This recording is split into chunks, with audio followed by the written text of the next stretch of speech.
د عمرو ابن شعیب نه نقل دی، هغه د خپل د پلار نه نقل کوي، هغه خپل د نیکه نه نقل کوي.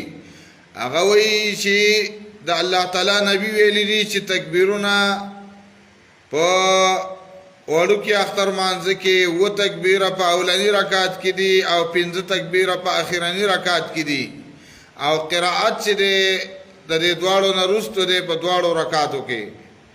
دا روایت امام ابو داود نقل راوښکلی دی، امام ترمذي نقل کړي دي د امام بخاري نه. د دې تصحیح چې دا روایت چې دی بالکل صحیح دی.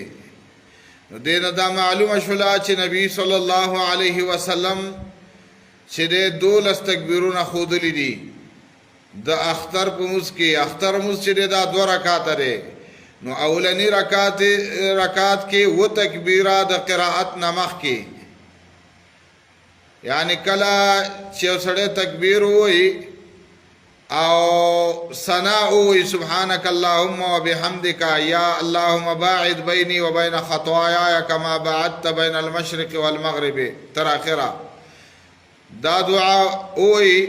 نو بیا چې کله قرائت د فاتحې شروع کوي نو د هغې نه مخکې به دی چې دی 7 تکبیره وایي، خو هر 2 تکبیرونو ترمنځ د عبدالله ابن مسعود رضی الله عنه نه دا ثابت ده چې هغه به سبحان الله والحمد لله ولا اله الا الله والله اکبر ولا حول ولا قوة الا بالله دا به وي.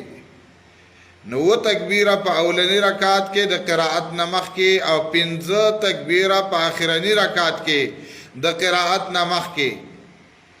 نو چې دویم رکعت ته کله سړی پاسی او قرائت شروع کوي نو تکبیر انتقال نه علاوه 15 تکبیرونه به سړی ووایي، نو دا 12 تکبیرات شو. قرائت به د دې تکبیراتو نه وروستو کوو. دا روایت امام ابو داود نقل کړی دی او امام ترمذي د امام بخاري نه نقل کړي چې دا حدیث چې دی صحیح دی.